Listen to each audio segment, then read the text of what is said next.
Buenas tardes a todas y todos. Hoy, como último acto como estudiante, Benítez Gonzalo presenta y defiende su tesina. Fue dirigida por el licenciado Sebastián Leymarí y corregida por los licenciados Sergio Esperón y Rodrigo Fernández, quien van a evaluar ahora la presentación oral. La tesina se titula Síndrome de banda iliotibial como patología causal de dolor lateral de rodilla en deportistas de alto rendimiento. Adelante, Gonzalo, es tu momento.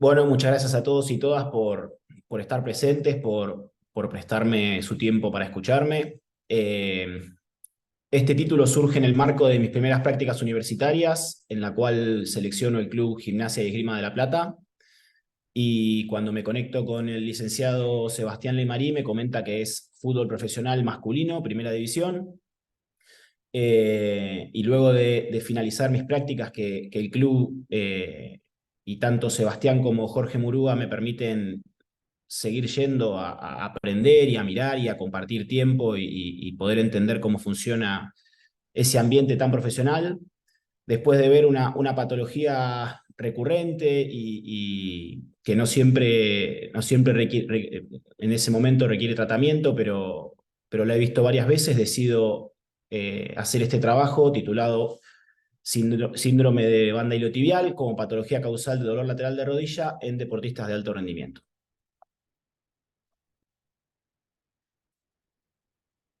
Bien, como pregunta de investigación, que es el desencadenante de este trabajo, me pregunto si el síndrome de banda iliotibial es una de las principales patologías causales de dolor lateral de rodilla en deportistas de alto rendimiento.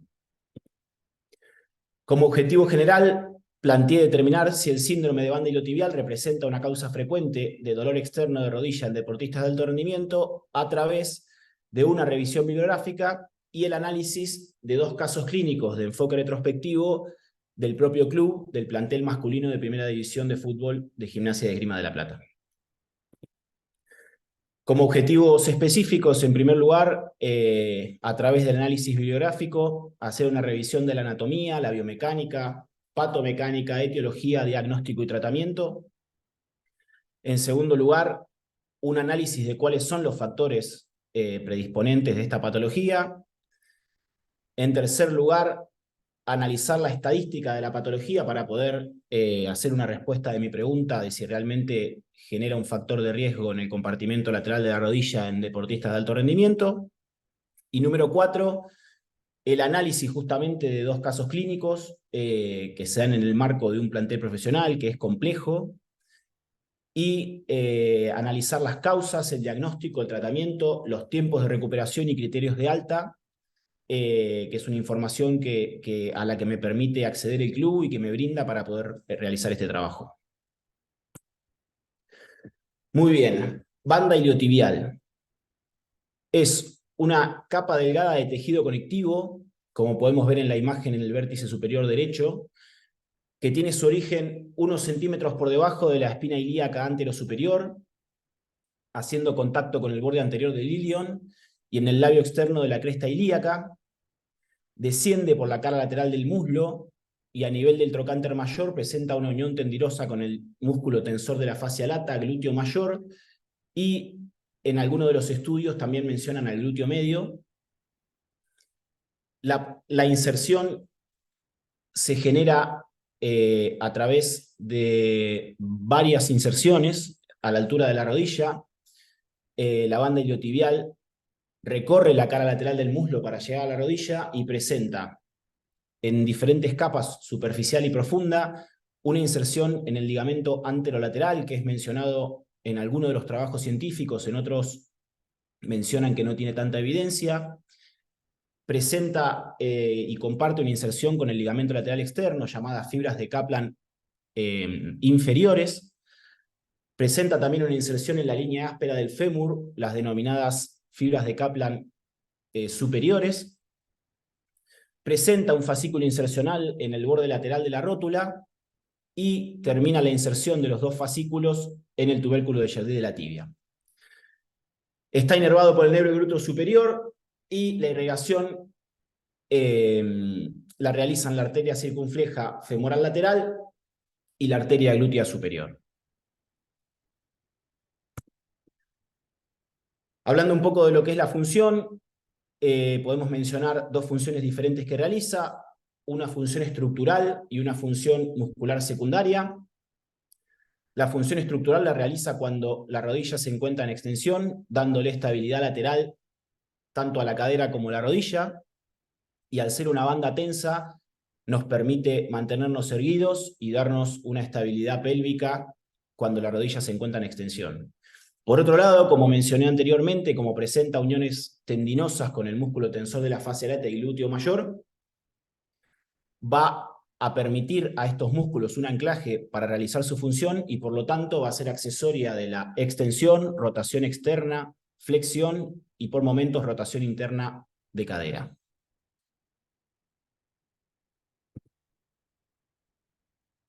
Muy bien, llegando a la patología, vamos a hablar del síndrome de la banda iliotibial, que es el desencadenante de este trabajo de investigación. La definición más conocida y la más popular es que es una patología inflamatoria del compartimento lateral de la rodilla, resultante de la fricción repetitiva de la banda iliotibial y el cóndilo femoral. Tiene una aparición clínica de un dolor gradual, tardío, a los 8 a 10 minutos de iniciado la actividad, y que se agrava con las repetitivas flexiones, por esto que es una patología que afecta principalmente a deportistas que involucran en su actividad la carrera y a ciclistas por la repetitiva flexoextensión. Y el dolor es agudo y se acentúa en los 30 grados de flexión en la fase de apoyo temprana y media de la marcha. En el año 2007 surge este artículo muy interesante en el cual los autores se preguntan si realmente es considerado un síndrome de fricción esta patología, ya que plantean a través de una disección anatómica macroscópica en corredores sanos y corredores con síndrome de banda iliotibial, que en realidad esta estructura no rueda por encima del cóndilo femoral, ya que presenta inserciones en el mismo cóndilo femoral, en la línea áspera, en la rótula. Y lo que plantean es que en realidad, cuando el pie de apoyo recibe las fuerzas del suelo, la banda iliotibial, a través de la tensión de sus fibras posteriores, se aproxima y se aleja del cóndilo femoral, llegando así al punto máximo de aproximación a los aproximadamente 30 grados de flexión del pie de apoyo, y hablan de algo muy particular, que es que en realidad no se genera roce directo entre estructuras, entre la banda iliotibial y el cóndilo femoral lateral, sino que los síntomas son generados por una masa de tejido adiposo altamente inervada y vascularizada que se encuentra adyacente al tendón y ocupa un espacio entre el cóndilo femoral lateral y la propia banda iliotibial. La etiología de esta patología es muy diversa. En cada trabajo de investigación hablan de una etiología diferente, mencionan a varios factores, es multifactorial y es por eso que es tan controvertida y tan difícil de diagnosticar. En un trabajo realizado en 2016 que habla específicamente de las almohadillas grasas adyacentes al tendón, se preguntan si es una coincidencia que existan estas almohadillas grasas adyacentes y explican cuál es su función, que es mitigar la fricción y las fuerzas de compresión que se realizan por las protuberancias óseas hacia los tendones y que comparten una relación anatómica y funcional con el tendón adyacente y que, explicando también parte de esta patología, en realidad lo que sucede es que la fricción repetitiva que recibe esta almohadilla genera la liberación de citoquinas inflamatorias que afectan al tendón por su íntima relación y que estas estructuras grasas serían las causales en realidad en esta patología de la sintomatología, generando a través de la liberación de citoquinas una tendinopatía clínica. Explican esta función, que en realidad es mitigar fricciones y fuerzas de compresión, Y como mencioné anteriormente en el trabajo, en la diapositiva anterior, como explican que en realidad no es un síndrome de fricción, porque la banda iliotibial no rueda de adelante hacia atrás por el cóndilo femoral, sino que se aproxima y se aleja, cualquier factor que le genere a la banda iliotibial más tensión presiona aún más esa almohadilla grasa contra el cóndilo femoral y es lo que genera la irritación.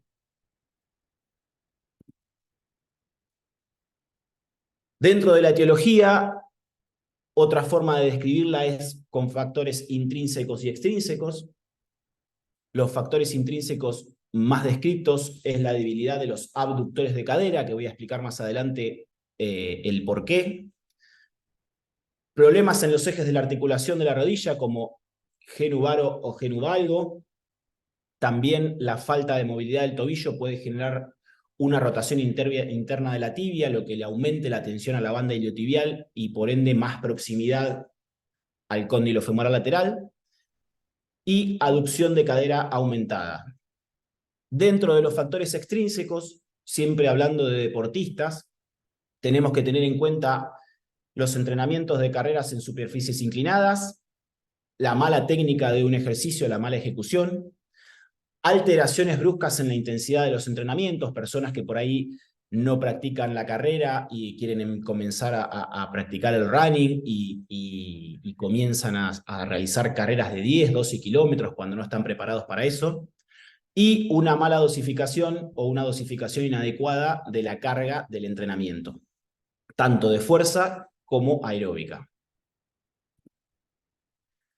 Y dentro de los factores biomecánicos, en mi trabajo nombro dos artículos como los más relevantes, uno realizado en varones y uno realizado en mujeres. Los dos analizan más o menos lo mismo. En el caso de los varones, se analizaron a 34 varones deportistas, 17 con síndrome de banda iliotibial y 17 pacientes sanos. Se estudió la fuerza de los abductores de cadera, la flexibilidad y la técnica de carrera en cada uno de los pacientes y se describe como factores comunes en los pacientes con síndrome de banda iliotibial un acortamiento de la banda iliotibial, por ende una tensión que genera una mayor aproximación de esta masa grasa al cóndilo femoral lateral, rotadores externos de cadera más débiles comparados con el grupo control sano, mayor rotación interna de la cadera y aducción aumentada de la rodilla. En el trabajo que podemos ver a la derecha es realizado en mujeres, 70 mujeres participan de este trabajo en el cual 35 tienen antecedentes o en ese mismo momento el síndrome de la banda iliotibial. Se genera un análisis cinemático de la carrera en los momentos de apoyo del tobillo, rodilla y la cadera y se consiguen resultados muy similares al estudio realizados en hombres, en el cual se determina que las pacientes con antecedentes de síndrome de la banda iliotibial presentan una mayor aducción de cadera, rotadores externos de cadera más débiles y aducción aumentada de la rodilla. También en algunos artículos menciona que el excesivo entrenamiento y la fatiga muscular pueden ser predisponentes a esta patología, como así también la falta de control neuromuscular a la hora de desarrollar los entrenamientos. El diagnóstico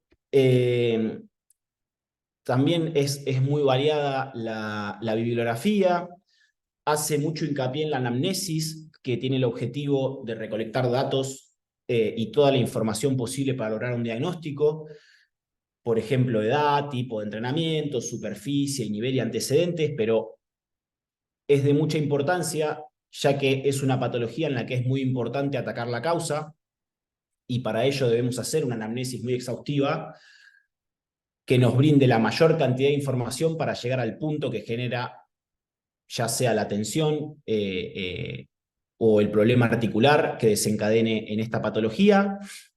El examen físico consta de dos pruebas, la prueba de Noble y la prueba de Over. La prueba de Noble consiste en acostar al paciente de cúbito lateral con el miembro inferior sano apoyado en la camilla.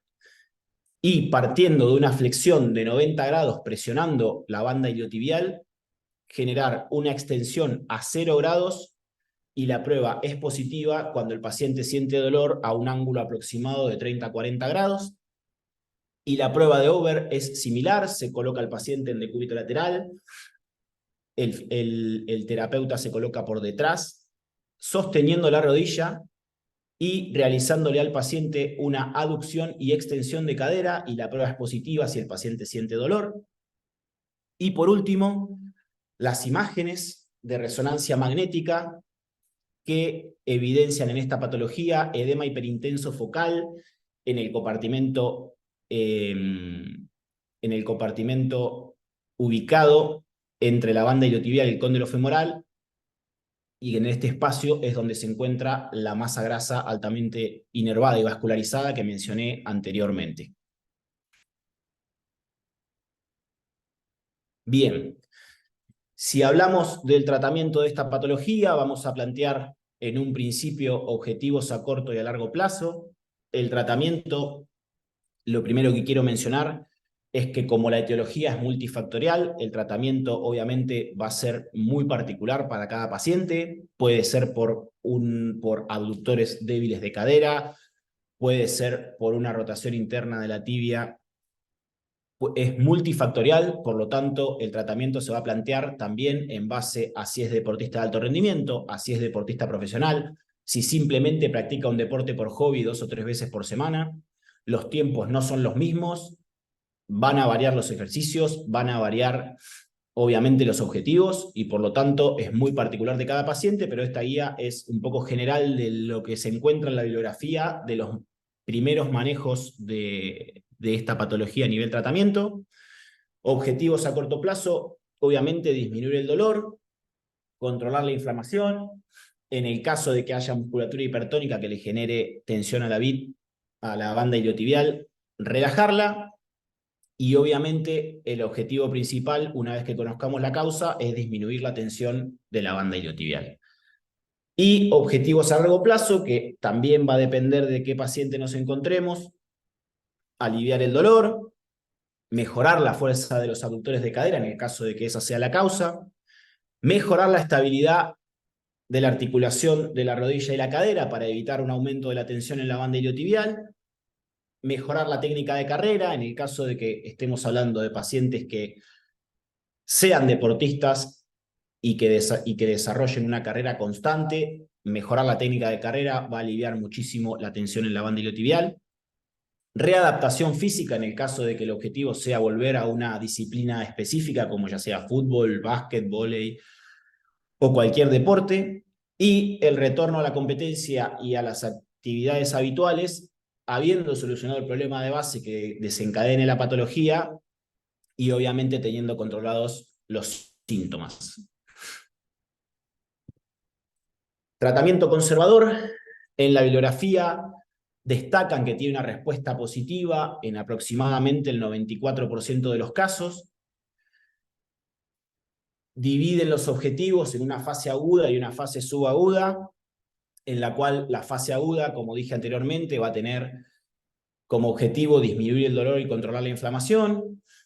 Normalmente se acompaña de ingesta de medicación, en este caso antiinflamatorios, y en casos muy avanzados puede aplicarse inyección de corticosteroides para controlar la sintomatología. En una fase subaguda, terapias manuales para disminuir la tensión de la banda iliotibial, ejercicios específicos, obviamente para trabajar la causa que genere la patología, y bueno, también trabajar en esa causa para que el paciente no vuelva a tener ese problema y no vuelva a consulta. Como dice en la parte inferior de la diapositiva, en caso de deportistas de alto rendimiento debemos tener en cuenta varios factores antes de iniciar un tratamiento conservador, ya que estamos hablando de que iniciar un tratamiento conservador requiere una pausa de las actividades deportivas, y eso también genera otros problemas para el deportista de alto rendimiento, ya que no entrenar de ningún tipo de forma hace que el deportista pierda fuerza, hace que se tenga que separar del plantel, genera una disminución de la capacidad aeróbica, entonces el tratamiento conservador no es para todos, y en el caso de que se seleccione este tipo de tratamiento conservador, definir cuál es el camino para que la pérdida del deportista de alto rendimiento sea la mejor posible y poder volver a la actividad y generar un return to play lo más rápido posible y aproximado a los parámetros que tenía el deportista previo a la lesión. Tratamiento kinésico también es muy variada la bibliografía porque en ninguno de los trabajos habla de una causa específica, sino que en todos menciona que la etiología es tan diversa que vamos a tratar la causa que genere la sintomatología. Como dice en la diapositiva, es específico de cada paciente, y para iniciar el tratamiento se tendrá en cuenta la disciplina que practica, periodicidad de entrenamiento, superficie, volumen de entrenamiento y la evaluación del propio kinesiólogo fisiatra que va a realizar una vez ingresado el paciente al consultorio. Bien, una vez localizada la causa que genera la patología, comienzan las diferentes etapas de entrenamiento, así lo plantea la bibliografía. Una fase aguda entre el día 1 y la segunda semana, el día 15, en la cual, como ya mencioné anteriormente en el tratamiento conservador, el principal objetivo es aliviar el dolor, se detienen las actividades deportivas que requieran carrera o bicicleta y disminuir la tensión de la banda iliotibial, que eso va a ser un factor fundamental para empezar a trabajar la sintomatología. La fase subaguda, que empieza entre el día 10 y 15 y hasta el día 20, es recuperar la funcionalidad del deportista, siempre y cuando esté controlada la sintomatología, recuperar niveles de fuerza sin aparición del dolor, generar una carga progresiva de entrenamiento para que la sintomatología no vuelva a ser un problema, comenzar trabajos aeróbicos sin aparición del dolor y trabajar la causa del síndrome sin síntomas. Y una tercera fase que ya se plantea como una fase de return to play, retorno al juego, retorno a los entrenamientos, que sería la fase final de la rehabilitación kinésica. Es un retorno progresivo a la disciplina, en el cual se desarrolla un plan personalizado específico para cada patología, para cada disciplina, un plan progresivo de entrenamiento, tanto de fuerza como aeróbico y de ejercicios específicos, puede ser con el plantel o no, dependiendo de cuál sea la situación de cada uno. En esta fase ya se tiene un control total de los síntomas, programa aeróbico progresivo propio de la disciplina, y en el caso final, un retorno a los entrenamientos normales con su grupo de trabajo y una futura vuelta a la competencia. Muy bien, pasando a los casos clínicos, que es la segunda parte de este trabajo. Los casos clínicos tienen lugar en el Club de Gimnasia y Esgrima de La Plata, como mencioné antes, plantel profesional de fútbol, primera división masculino. Hablando un poco del club, nace en el año 1887 en la ciudad de La Plata. Su sede central está ubicada en el centro, en calle 4, número 979, entre 51 y 53. Cuenta con varias disciplinas: esgrima, vóley, handball, básquetbol, fútbol, entre otras. Y a nivel fútbol cabe destacar que es la institución más antigua de América en competir en fútbol profesional. Como ya todos los presentes saben, el fútbol se desarrolla en un campo de césped natural, con medidas aproximadas que van dependiendo de cada club de primera división, entre los 90 y los 105 metros de largo y los 55 y 65 metros de ancho, con 2 tiempos de 45 minutos, más lo adicional de cada árbitro. Bien, ¿dónde se desarrolla la actividad de este plantel de fútbol? Se desarrolla en el predio de Abasto. Es un predio que cuenta con 160 hectáreas, llamado Estancia Chica. El plantel profesional para trabajar cuenta con 6 campos de fútbol profesional de césped natural y uno de césped sintético de medidas profesionales, como se puede ver en la parte de atrás del campus. que es utilizado los días de lluvia para no arruinar el césped natural de las canchas.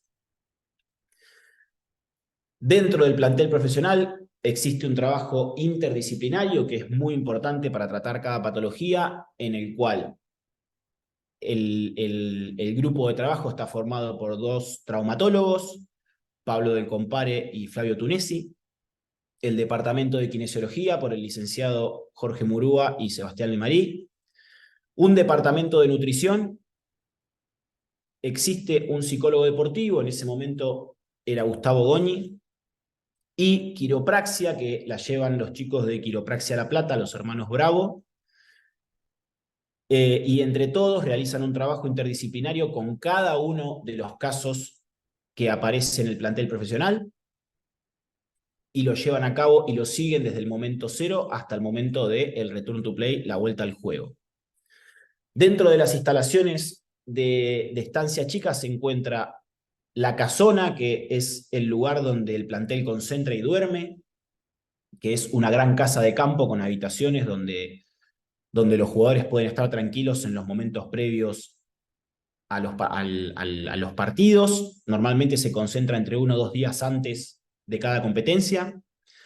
Y dentro del campus, que es la instalación vidriada azul que vemos en la foto, los jugadores cuentan con sus propios vestuarios, sala de kinesiología, una sala de traumatología, un amplio gimnasio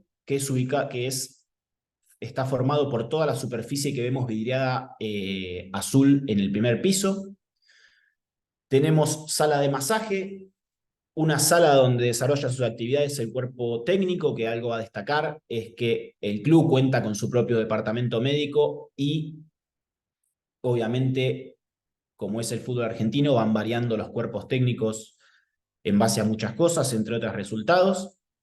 Una sala de video donde el plantel se junta a ver momentos tácticos de cada partido, y una sala que se encuentra en la parte del fondo del gimnasio, en la cual los jugadores cuentan con sauna, hidromasaje, duchas, piscinas en las cuales se realizan etapas tempranas de rehabilitación, y estanques para hacer crioterapia y baños de contraste.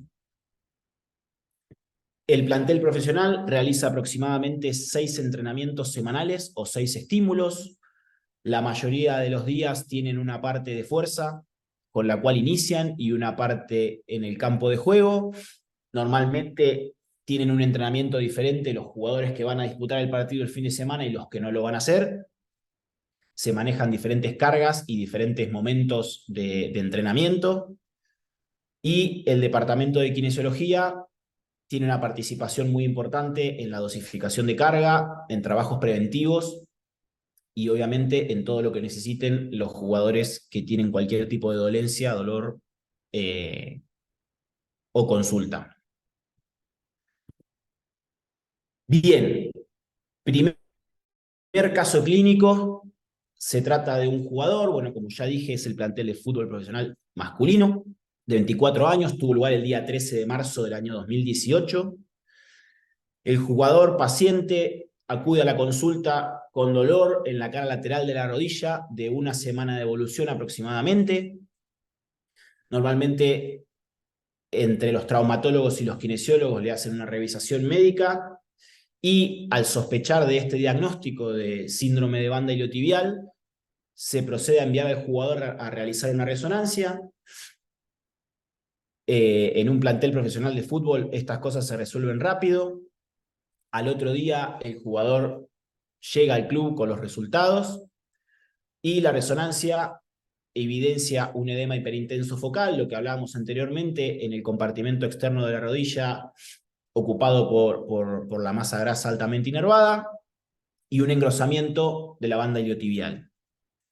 La evaluación de los traumatólogos junto con las imágenes confirman este síndrome de la banda iliotibial, y a posteriori la evaluación de los kinesiólogos, realizando una evaluación de la fuerza, determina que este caso se había generado por una disminución de la fuerza de los rotadores externos de cadera del 26% en comparación con el miembro contralateral, y esa era la causa principal que desencadenaba la sintomatología y este síndrome. Se plantea una rehabilitación por semanas, como podemos ver aquí. Comienza con la semana 1, el objetivo fue aliviar el dolor y controlar la inflamación, liberación de la tensión muscular para liberar tensión a esta banda iliotibial. El plantel profesional cuenta con una máquina que realiza crioterapia y compresión, que también fue utilizada para aliviar la sintomatología. En la semana número 2 continuaron los trabajos para generar un alivio del dolor y controlar esta inflamación. Comienza un programa de rehabilitación en piscina para poder de alguna manera mantener y continuar trabajos aeróbicos que para estos deportistas son muy importantes, teniendo en cuenta que son jugadores profesionales y tienen otros tiempos. Se inicia un programa de fuerza unipodal en los abductores de cadera en gimnasio. En este caso, siempre uno de los kinesiólogos hace un tratamiento personalizado, por eso en el plantel hay 2, en este momento son 3 los kinesiólogos que conforman la sala de kinesiología. Siempre hay uno que está en todo momento con el jugador, controlando la técnica, dosificando la carga, controlando los movimientos, los ejercicios y simplemente acompañándolo.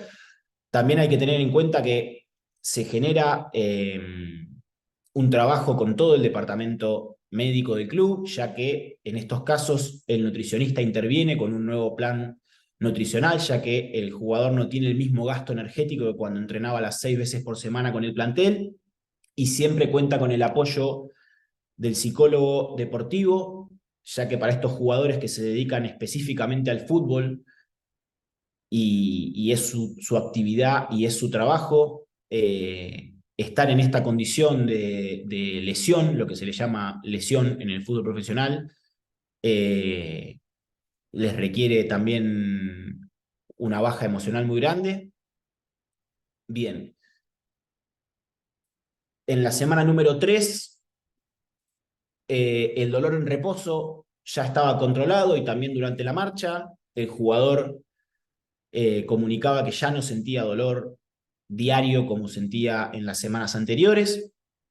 Continúan los trabajos con agentes físicos para tratar la tendinopatía y la inflamación de la almohadilla grasa adyacente a la banda iliotibial. Y se inician trabajos aeróbicos moderados en bicicleta fija con el objetivo de dar un avance, de pasar a trabajos aeróbicos en piscina a trabajos aeróbicos en la bicicleta fija sin impacto, para poder comenzar a pensar en futuros trabajos específicos de fútbol, siempre y cuando la sintomatología lo permitiera. En la semana número 4, como podemos ver en la imagen del vértice superior izquierdo, se realiza un control con un ecógrafo portátil y se decide realizar el tratamiento con microelectrólisis percutánea, MEP, como se ve en la imagen, que consiste en la aplicación de una corriente galvánica en el orden de los microamperios. Tiene como un objetivo principal la inhibición de radicales libres, el control del pH en la estructura y generar una inflamación controlada que desencadene un proceso de regeneración. Se intensifican los trabajos de fuerza y en una siguiente fase se realizan trabajos intermitentes en bicicleta.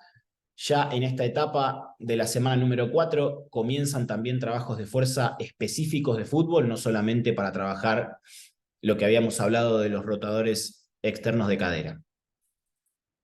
En la semana número 5 se empieza un programa progresivo aeróbico en campo de juego, el cual obviamente ya involucra la carrera. Fue un avance muy importante. Trabajos de fuerza, no solamente los abductores de cadera, sino también estabilizadores de rodilla y de cadera. Comienza la aplicación también de tecarterapia en el orden de los 38 grados, con el objetivo de generar una relajación del tejido colágeno y la propia vasodilatación local.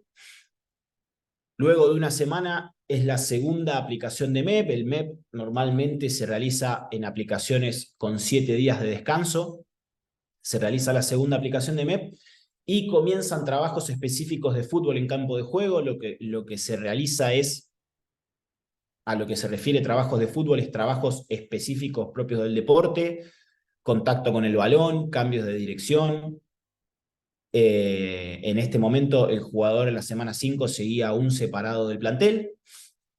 Y en la semana número 6 se vuelve a realizar una evaluación de los abductores de cadera. En este caso la diferencia era de menos del 7%.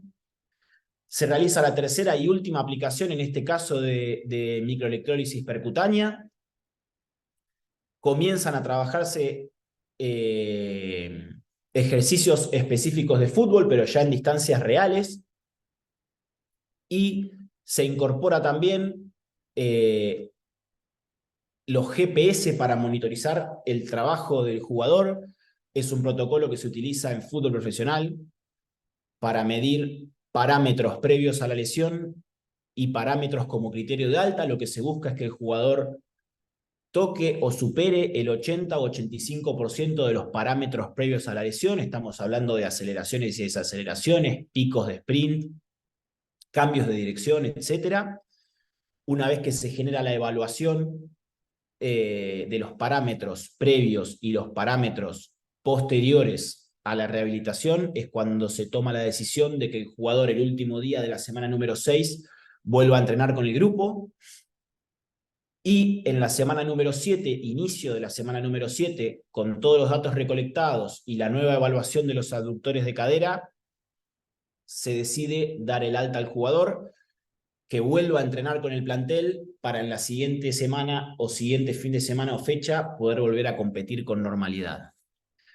En este caso, como conclusión de este caso, se da por un factor intrínseco, en este caso una debilidad de los abductores de cadera comparado con el contralateral. En este caso lo que sucede es que cuando el pie hace la primera fase del apoyo en el suelo, el glúteo medio y el tensor de la fascia lata se contraen excéntricamente para en la siguiente fase del apoyo y en la fase de propulsión generar una contracción concéntrica. El glúteo medio en la fase de propulsión rota externamente la cadera, mientras que el tensor de la fascia lata la rota internamente, y es por esto que cuando hay una debilidad en los abductores de cadera, hay una mayor aducción de cadera, y esto, al generar mayor tensión en la banda iliotibial, irrita la masa grasa altamente inervada y genera, a través de la liberación de citoquinas inflamatorias, una patología, una tendinopatía clínica. Bien. Segundo y último caso, el paciente, en este caso masculino, tenía 22 años. Este caso tuvo lugar el día 8 de junio de 2018. El jugador acude a la consulta luego de la práctica formal con el plantel, con un dolor en el compartimento lateral de la rodilla de 2 días de evolución. En este caso, antes de continuar, hubo 3 semanas anteriores a este caso un cambio de cuerpo técnico.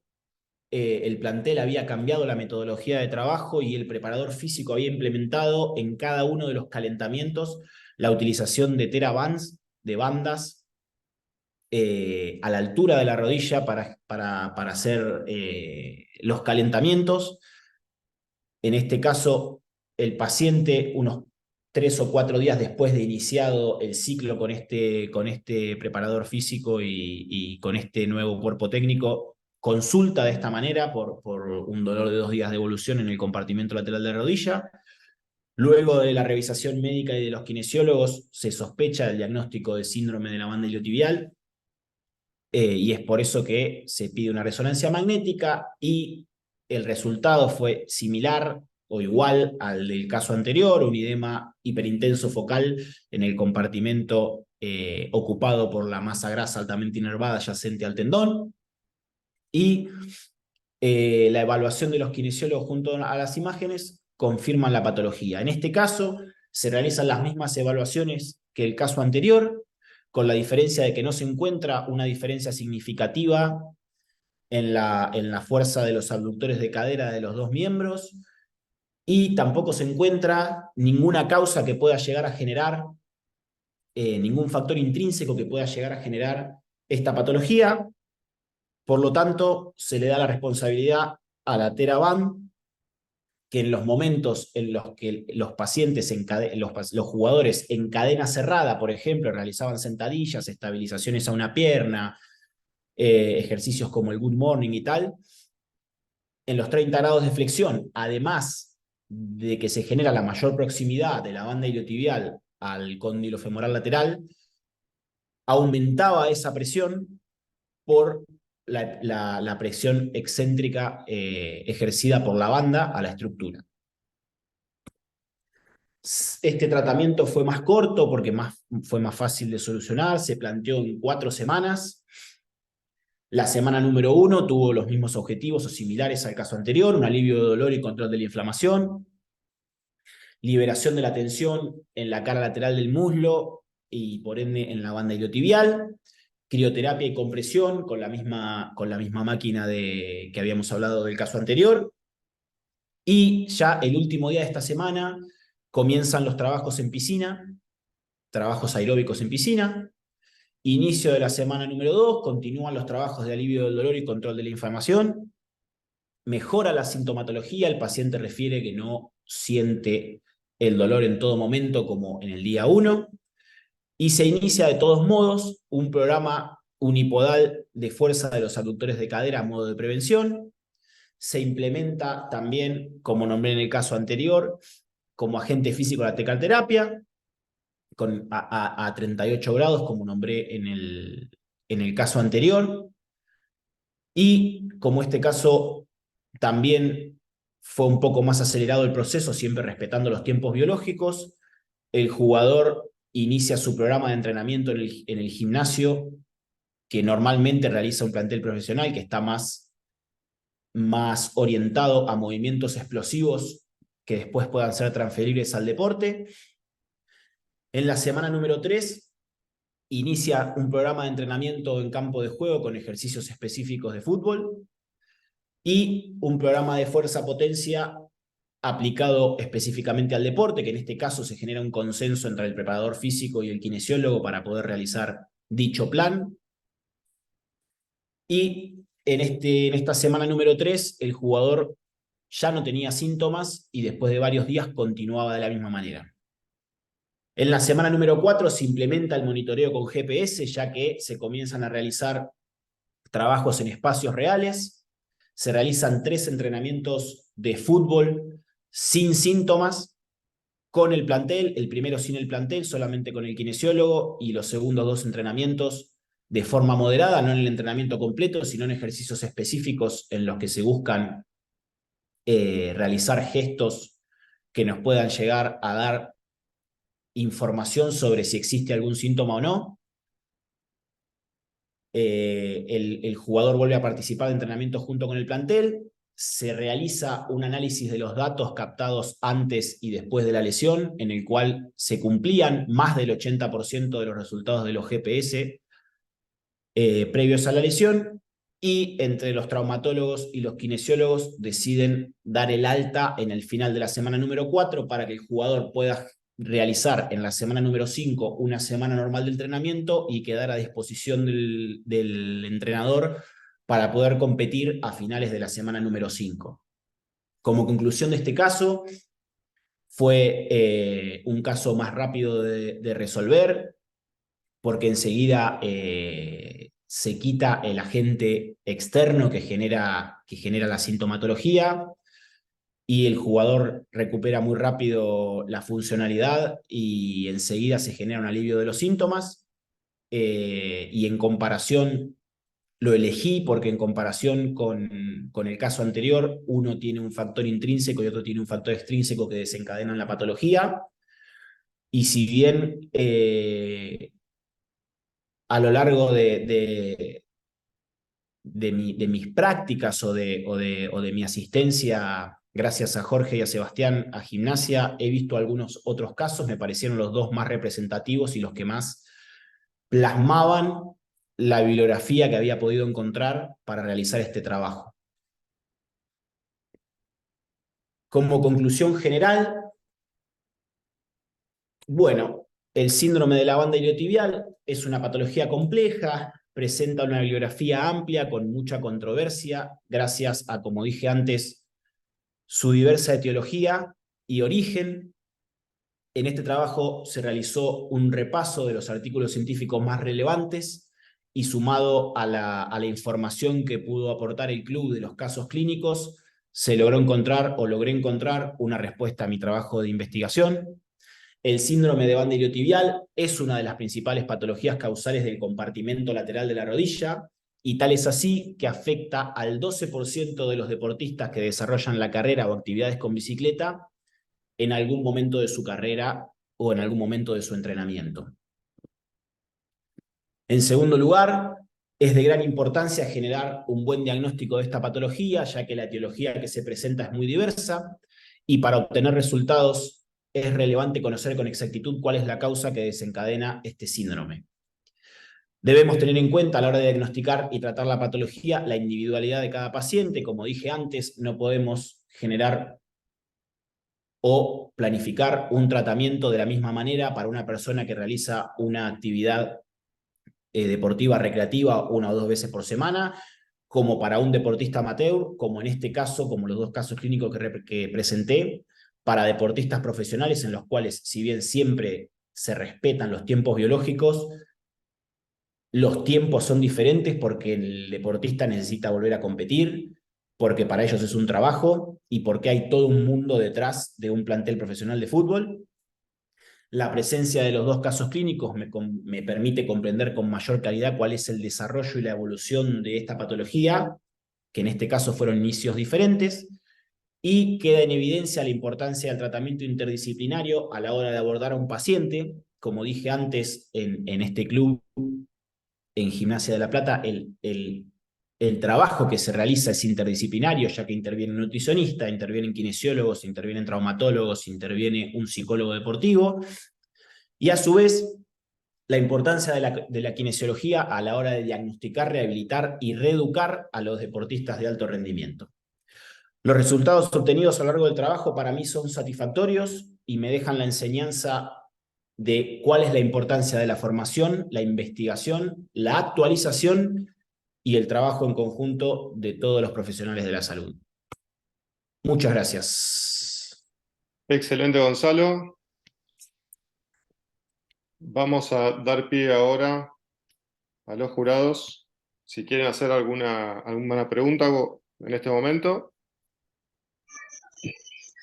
Sergio. O vos, Buenas, Rodrigo. ¿cómo va? ¿Qué tal? Bueno, Gonzalo, muy bien. Muy buen laburo. Tema interesante. Un tema interesante que se ve mucho en la práctica de consultorio también. Más allá de que vos lo viste digamos, en alto rendimiento.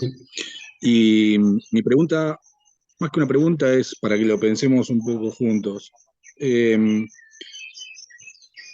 Generalmente, esta patología, como bien decías, puede ser una cuestión intrínseca o un factor extrínseco, ¿no? Tuviste los dos, viste de los dos tipos. Sí. Generalmente cuando es intrínseco, se da varios factores, o sea, mal manejo de la carga, del entrenamiento, bueno, puede haber diferentes cosas, pero una de ellas, y a mi entender la más importante, es esta asimetría, ¿bien? O esa desestabilización en lo que son los ejes, Sí. Y a nivel muscular. Pasa lo siguiente, en el consultorio generalmente no tenemos un dinamómetro. Sí. Algunos tenemos la posibilidad de tenerlo, ¿bien? Pero su mayoría no lo va a ver. ¿Cómo crees que podemos evaluar esas asimetrías de una forma más sencilla? Algo hablaste en el trabajo igual, ¿eh? Estaban publicados en los papers. ¿Cómo Eh, pensás? bueno, una de las formas es con un estudio biomecánico. Perfecto. Sí, Bien, simple. Lo filmás corriendo en una cinta exactamente. o en una sentadilla monopodal. Claro. ¿Y cuáles son Y ahí, los desde mi momentos experiencia, de tobillo, rodilla y cadera en la fase de apoyo? sobre todo en la fase de apoyo, exactamente. Ahí te salta enseguida. Sí. Generalmente es una desestabilización de la pelvis, vas a ver una caída brusca y un valgo de rodilla en la fase de Exacto. apoyo. Bien. Es muy clarito. Y otra pregunta te quiero hacer, porque en el trabajo nombraste, así muy a la pasada, el tema de calzado. Sí, en realidad no lo mencioné porque Sí. me hiciste la corrección Bien, y volví a consultar la bibliografía y tenías razón, hay estudios más recientes que mencionan que no es un factor desencadenante y por eso no lo mencioné en la presentación porque me habías hecho la corrección. perfecto. Sí, Araguas y García, que son los quienes de la selección, Sí, laburaron mucho en todo lo que es el análisis biomecánico de la carrera y demás. Eh, y los tipos experimentaron poniendo uñas, etcétera, millones de cosas, y lo que vieron es que no influye tanto el calzado, por ahí sí los calzados que tengan digamos, alguna variación en el antepié, no tanto en el retropié, a lo que todo el claro. mundo piensa de si es un calzado aro, supino, eh, y la verdad que está muy bueno. Yo siempre pensé eso, y bueno, charlando con ellos me decían, no, me mostraron, y el Y desfasaje se puede llegar a dar si hay una deformación o una alteración en el antepié, no claro tanto en que el retropié. además, en este caso, como en el fútbol, en el césped natural, el tapón, digamos, del botín se inserta en el césped, Exacto. nos genera un cambio tan brusco en la pisada, sí. Sí, sí, Bien. por eso no lo mencioné, por tu corrección no lo mencioné, porque además busqué bibliografía nueva y es cierto eh, que no es un factor con evidencia en la actualidad para mencionar. Bien. ¿Y crees que falta algo, si querés te doy mi punto de vista, que Sí, por lo menos yo no he leído nada, que está apareciendo y están por ahí medio en boga, el tema de la utilización del césped sintético?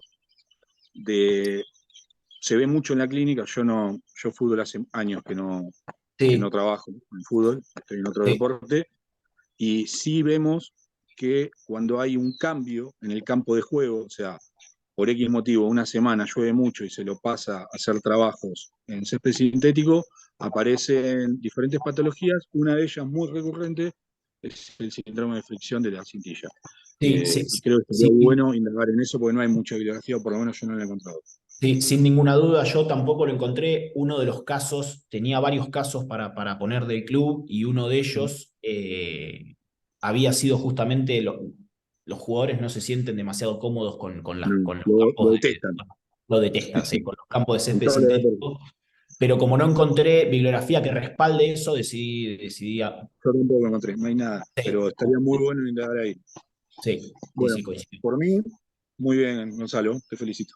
Muchas gracias. Muy bien, Sergio. Si quieres alguna pregunta. No, una pregunta muy sencilla. Quiero saber por qué eligió este tema justamente para llevar adelante su tesina.